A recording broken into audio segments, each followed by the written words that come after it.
Welcome and welcome back to the channel. Real quick, okay, as y'all can see, this is a 3.6 liter Pentastar engine, but I'm not going to really focus on the engine itself. I'm going to focus on engines, okay, any particular engine, whether it's V engine or inline 6 engine. Okay, and the problem I'm having is not really a problem. They're getting ready for winter. Okay, you see this solution I have right here. This is a coolant flush. This is the coolant flush we use to flush the coolant system, and this is a new coolant.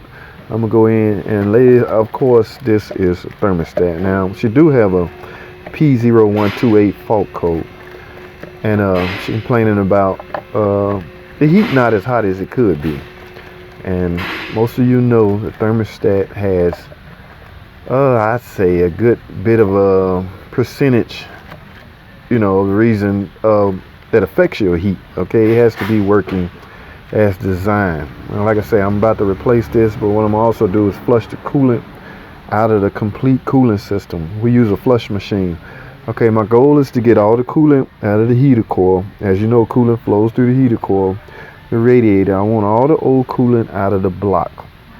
Okay, because I'm going back in with some 10-year Mopar antifreeze, and basically I want to verify and make sure there's no restriction in the heater coil. Coolant has to go through the heater coil, just pretty much the same as a radiator. Okay, it has to go through the heater coil and it has to come out. Okay,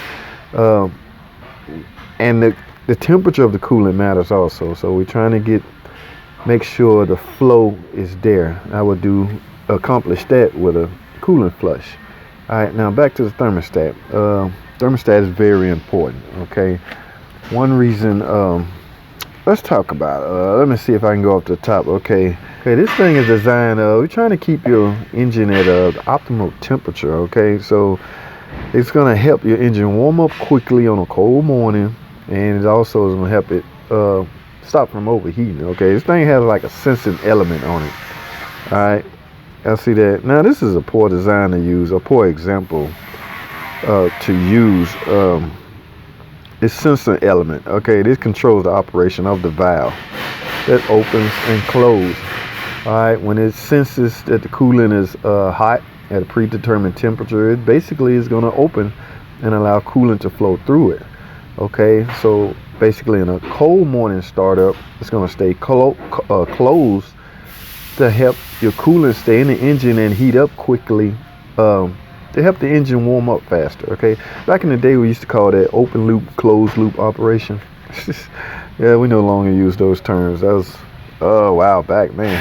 Telling my age. All right, so let's go over some of the things if your thermostat is stuck in a particular position. Okay, if this thermostat is stuck open, first of all, your temperature gauge is going to read lower than normal. You might not even reach the halfway mark. Okay, another reason another after effect of a stuck open thermostat, you definitely will not have heater.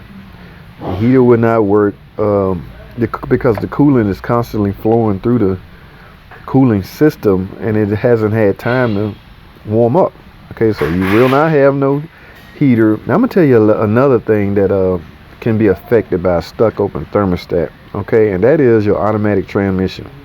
That's right, man. A lot of people don't realize that, but your transmission, you can have problems upshifting, downshifting. You got to keep in mind the transmission is it's looking at temperature also, so it's not going to allow you to shift at certain points if it's deemed too cold. Okay, those are like safety issues. All right, so and also a stuck open thermostat can affect your fuel economy. You might burn more gas than usual. Now let's talk about if your thermostat stuck closed. All right, well, it's obviously the temperature gauge will go full red, probably, most certainly. Okay, your warning light gonna come on. You may get a little steam out of the engine area because the reservoir may be spitting the coolant back out.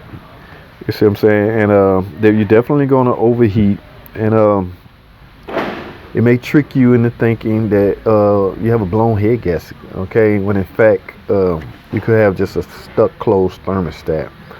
All right, so that's a couple things that either stuck open thermostat will cause or a stuck closed thermostat will cause. Now, like I said, I'm getting ready to replace this one, mainly because I got a P0128. But another reason I'm replacing this, you complain about a heater is not as hot as it should be. So I'm gonna flush the coolant system, go back in with new coolant.